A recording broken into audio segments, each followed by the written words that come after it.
നമസ്കാരം. ആ പെണ്ണുമ്പിള്ള ഇതുവരെക്കായിട്ടും വാ തുറന്നിട്ടില്ല എന്നാണ് അറിയാൻ സാധിക്കുന്നത്. ഏത് പെണ്ണുമ്പിള്ള എന്ന് മനസ്സിലായല്ലോ. പേരൊന്നും പറയാൻ പറ്റത്തില്ല, ഒന്നും പറയാൻ പറ്റത്തില്ല, നിങ്ങളൊക്കെ ഊഹിച്ചെടുത്താൽ മതി. ആ പെണ്ണുമ്പിള്ള ഇപ്പോ പോലീസ് സ്റ്റേഷനിലാണ്. എന്തായാലും പോലീസ് കസ്റ്റഡിയിൽ എടുത്തിട്ടുണ്ട്. പക്ഷെ ഇതുവരെക്കായിട്ടും വാ തുറന്നിട്ടില്ല. ഭർത്താവിനെ അറിയില്ല, ഭർത്താവിന്റെ പുന്നാര ആങ്ങളെ അറിയത്തില്ല, ഇനി കുഞ്ഞിനെ അറിയാമോ എന്നൊന്നും എനിക്ക് അറിയത്തില്ല ഇനി എന്താണ്. പക്ഷെ വാ തുറന്നിട്ടില്ല. എനിക്കപ്പൊ അങ്ങനെ തോന്നി, ഞാൻ അങ്ങനെ ചെയ്തു എന്നാണ് ഈ പെണ്ണുമ്പിള്ള ഇപ്പൊ എല്ലാവരും ഈ പറയുന്ന എന്താണ് പിന്നീട് മാലാഹയാക്കി വെച്ചിരിക്കുന്ന ആ പെണ്ണുമ്പിള്ള. ചില ആൾക്കാർക്ക് മാലാഹയായിരിക്കും. ഞാൻ ഒരിക്കലും അവളെ ഈ പറയുന്ന മാലാഹ എന്ന് വിളിക്കത്തില്ല, ക്രൂരയാണ്. അതിനൊക്കെ സത്യം പറഞ്ഞാൽ ഇനി വരാൻ നമ്മൾ അറിഞ്ഞതൊന്നുമല്ല കാര്യങ്ങൾ. ഇനിയും ഞെട്ടിക്കുന്ന പല കാര്യങ്ങളും ഇനി അറിയാൻ കിടക്കുന്നതേ ഉള്ളൂ എന്നാണ് എൻ്റെ മനസ്സ് പറയുന്നത്. ഇനിയും പലതും പുറത്തു വരാനുണ്ട്. ഈ കേരള ഭൂമി തന്നെ ഞെട്ടിപ്പോകുന്ന ചില കാര്യങ്ങൾ പുറത്തു വരാനുള്ള ചാൻസസ് വളരെ കൂടുതലാണ്. അത് എൻ്റെ മനസ്സിരിക്കുന്ന അവിടെ ഇരിക്കട്ടെ. അത് വരും ദിവസങ്ങളിൽ ചിലപ്പോൾ സത്യമാണെങ്കിൽ അതങ്ങ് ആവട്ടെ. മനസ്സിലായോ? ഞാൻ പറഞ്ഞല്ലോ, ഇതിനകത്തൊരു വഴിവിട്ട ബന്ധം കാണുന്നുണ്ട്. ഏതൊക്കെ രീതിയിൽ നോക്കിയാലും ഒരു വഴിവിട്ട ബന്ധം കാണുന്നുണ്ട്. ഈ ഭർത്താവിനെയും ഈ സഹോദരങ്ങളെയും ചുറ്റിപ്പറ്റിക്കൊണ്ട് രണ്ട് സഹോദരന്മാരുണ്ട്. അതിൽ അവിടെ നിന്ന് കരഞ്ഞു മോങ്ങിയ സഹോദരനാണ് അത് ചെയ്തത് എന്നുള്ളത് ഏതാണ്ട് എല്ലാവർക്കും മനസ്സിലാക്കാം. അതിന്റെ വീഡിയോയും കാര്യങ്ങളൊക്കെ വന്നല്ലോ. പിന്നെ ഈ പറയുന്ന പോലെ ഇങ്ങനെ കൈ പൊത്തിപ്പിടിച്ചുകൊണ്ട് നടക്കുന്നു. ഈ പറയുന്ന പോലീസുകാരനെ പിടിച്ച് മടിയിൽ കിടത്തുന്നു. ആരും കാണാതിരിക്കാൻ വേണ്ടിയിട്ട് പോലീസുകാരന്റെ മടിയിൽ കിടക്കുകയാവൻ. അതെന്തോ ആയിക്കൊണ്ട് പോട്ടെ. അപ്പോ എന്തൊക്കെ പോസിബിലിറ്റീസ് ഉണ്ടാവാം, ഏതൊക്കെ രീതിയിൽ ഇത് ഇങ്ങനെ സംഭവിക്കാം. നിങ്ങൾ ആദ്യം മനസ്സിലാക്കാനുള്ള ഒരു കേസ്, അതായത് ഇവിടെ ഒരു പൊടി എന്ന് എനിക്ക് പറയാമുള്ളൂ. ഒരു പൊടി വെറും 3.5 വയസ്സായ ഒരു പൊടി. ആ പൊടിയെ എന്ത് ചെയ്യുന്നുണ്ട്, ഭർത്താവിന്റെ സഹോദരൻ ഉപയോഗിക്കുന്നു. ഏതാണ്ട് 1.5 കൊല്ലമാണ് ചെയ്യുന്നത്. ഏതൊരു ഫസ്റ്റ് ദിവസം എന്നാണോ ഉപയോഗിച്ച ആ ഒരു ഫസ്റ്റ് ദിവസം തന്നെ ഈ അമ്മയ്ക്ക് ഇത് അറിയാൻ സാധിക്കും. അമ്മയെ വേറെ ആരറിഞ്ഞില്ലെങ്കിൽ ഈ അമ്മ അറിയും. എന്നിട്ട് അമ്മ ഒളിച്ചു വെച്ചു. ഇത് നിരന്തരം ഏതാണ്ട് 1.5 കൊല്ലം വരെ ഈ പൊടിയെ മാറി എന്ത് ചെയ്തു, ഉപയോഗിച്ചു എന്നുള്ളതാണ് അല്ലേ.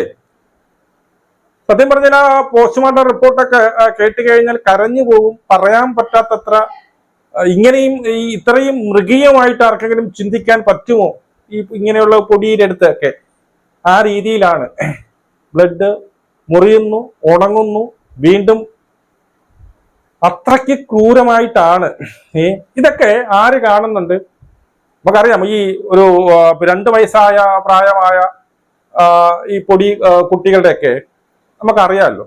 അപ്പോ ഈ തള്ളയ്ക്ക് എന്തായാലും ഇത് മനസ്സിലാവും, ഇങ്ങനെ ഒരു സംഭവം സംഭവിച്ചിട്ടുണ്ടെന്ന്. തള്ള അറിഞ്ഞിട്ടുണ്ട്. ഇവൻ തന്നെ പറയുന്നുണ്ട്, തള്ള ഒരിക്കൽ അറിഞ്ഞു, എൻ്റെ അടുത്ത് വന്ന് ക്വസ്റ്റ്യൻ ചെയ്തു, എന്നെ അടിച്ചു എന്നൊക്കെ പറയുന്നുണ്ട്. പക്ഷെ എന്നിട്ടും ഈ തള്ള അല്ലെങ്കിൽ നിങ്ങളൊക്കെ പറയുന്ന മാലാഹ ആരടുത്തും പറഞ്ഞില്ല. ഭർത്താവിന്റെ അടുത്ത് പറഞ്ഞില്ല, അമ്മയുടെ അടുത്ത് പറഞ്ഞില്ല, സുഹൃത്തുക്കളുടെ അടുത്തും ആരടുത്ത് പറഞ്ഞില്ല, ഒളിച്ചു വെച്ചിരുന്നു. അവസാനം ഈ മറുനാടനൊക്കെ പറയും പോലെ എന്താണ്, സങ്കടം സഹിക്കാൻ വയ്യാതെ എന്റെ കൊച്ചിനെ രക്ഷപ്പെടുത്തി എന്നാ പറയുന്നത്. അത് ഞാൻ വിശ്വസിക്കത്തില്ല ആ ഒരു സാധനം. അവൾക്ക് ഒരു ഗുരുവും ഇല്ല, അവൾക്ക് മാനസിക വിഷയമോ ഒരു തേങ്ങയും ഇല്ല. അവൾക്ക് നോർമൽ ആയിട്ടുള്ള ഒരു പെണ്ണുമ്പിള്ള തന്നെയാണ് ആ സാധനം. മനസ്സിലായോ? അപ്പൊ ഈ 1.5 കൊല്ലം ആരടുത്തും പറഞ്ഞില്ല, എന്തുകൊണ്ട് എന്നുള്ളൊരു ക്വസ്റ്റ്യൻ ഉണ്ട്.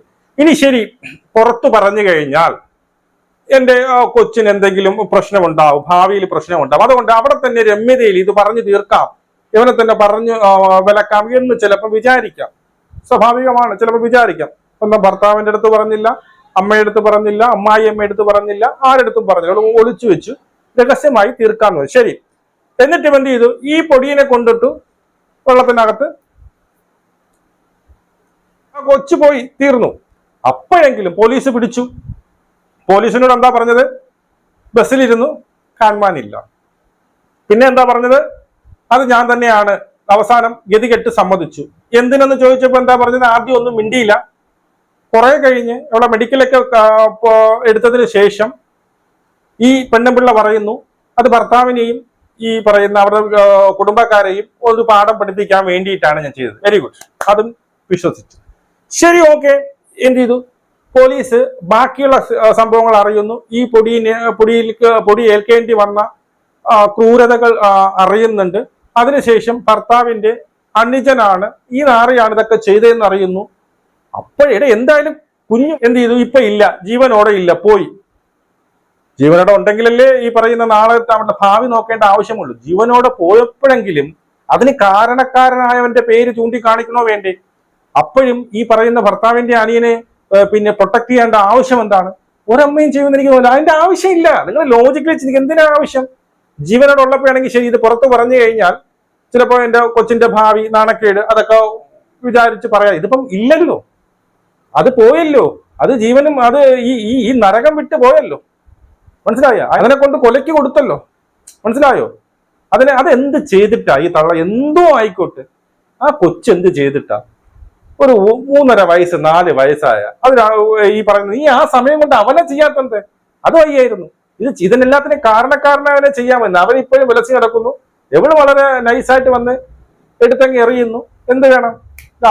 എടുത്ത എല്ലാം കഴിഞ്ഞു, ഓക്കെ, ഞാൻ സുഖമായിട്ട് ജീവിക്കാം എന്നുള്ളതാണ്. ഇതിനകത്ത് 1-2 പോസിബിലിറ്റീസ് ഉണ്ട്. ഒന്നുകിൽ ഈ പറയുന്ന പിന്നീട് ഭർത്താവിന്റെ സഹോദരനുമായിട്ടുള്ള വഴിവിട്ട ബന്ധം ഏറ്റവും മെയിൻ ആയിട്ടുള്ള പോസിബിലിറ്റി. മനസ്സിലായോ? ഇവരുമായിട്ട് ബന്ധം ഉണ്ടായിരുന്നായിരിക്കാം. ഇപ്പൊ ഇടയ്ക്ക് വെച്ച് ഈ പൊടിയുടെ കേസ് അറിഞ്ഞിട്ടുണ്ടാവാം. അറിഞ്ഞതിന് ശേഷം ഇവനോട് എന്താണ് വിലക്കിയിട്ടുണ്ടാവാം.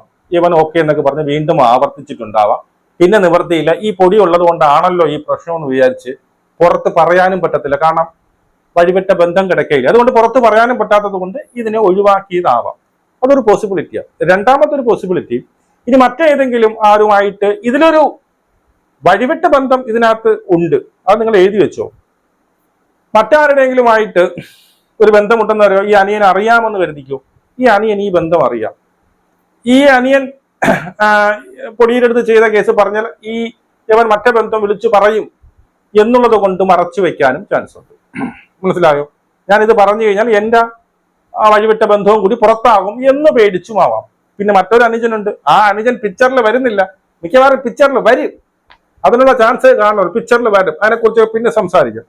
ഒരു അനിയനും കൂടി ഉണ്ട് എന്ന് നിങ്ങൾ ആദ്യം മനസ്സിലാക്കുക. ഒരു അനിയനും കൂടി ഇവർക്ക് ഉണ്ട് എന്നുള്ളതാണ്. അപ്പൊ ഇങ്ങനെയുള്ള 3, അല്ലാന്നുണ്ടെങ്കിൽ ഇവളൊരു ഭ്രാന്തി ആയിരിക്കാം. ഇവരെല്ലാവരും പറയും പോലെ മാനസിക വിഭ്രാന്തിയുള്ള എവിടെങ്കിലും ആയിരിക്കാം.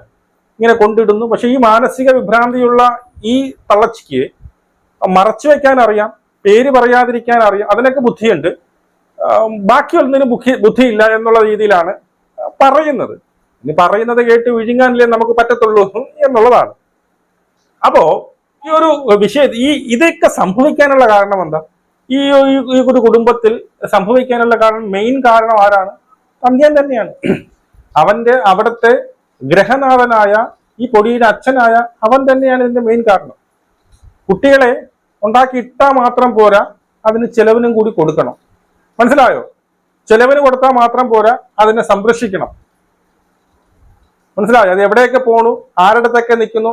ഒരു വീട്ടിലും നടക്കാത്ത കേസാണ്. ഈ പൊടി കൊച്ചിനെ എന്ത് ചെയ്യുന്നു? അനിയന്റെ കൂടെ കിടത്തി ഉറക്കുന്നു. ഇതൊക്കെ എവിടെ സംഭവിക്കാൻ? എനിക്ക് മനസ്സിലാവുന്നില്ല. നമ്മളിവിടെ ആരും അങ്ങനെ ചെയ്യാറില്ല. യവൻ ഈ പറയുന്ന ഭർത്താവ് എവിടെയോ ജോലിക്ക് പോയിട്ട് ആഴ്ചയിൽ 2 ആഴ്ചയിൽ വരും. വരുന്നതിന്റെ അന്ന് വെള്ളം അടിച്ച് ഫിറ്റായി ഇവിടെ കിടന്നുറങ്ങും. പിറ്റേ രാവിലെ ആകുമ്പോൾ യവൻ അയച്ചു പോകും. യവൻ ഇതും അറിയേണ്ട വന്നു. അപ്പൊ ഇതിനൊക്കെ ഒരു വളം വെച്ച് കൊടുത്തത് ഈ പറയുന്ന ഭർത്താവാണ്. പിന്നെ ഇവരുടെ വീട്ടുകാരുണ്ട്, ഭർത്താവിന്റെ അമ്മയുണ്ട്. അമ്മയ്ക്കിതും അറിയാനുള്ള ചാൻസ് വളരെ. യവനാണ് കുളിപ്പിക്കുന്നത് വരെ യവനാണെന്നാ പറയുന്നത്.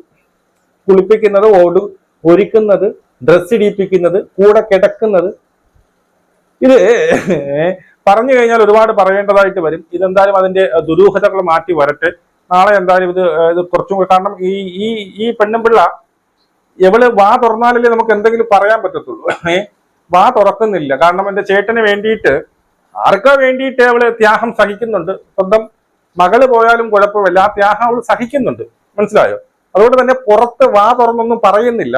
അത് മുഖ്യധാര അവര് പറയിപ്പിക്കുമ്പോൾ കേരളം ഞെട്ടാൻ കിടക്കുന്നതേ ഉള്ളൂ എന്നാണ് എനിക്ക് പറയാനുള്ളത്. നിങ്ങളുടെ അഭിപ്രായങ്ങൾ കമന്റ് അറിയപ്പെടുത്തു. നമുക്ക് വേണ്ടി കാണാം. ശരി.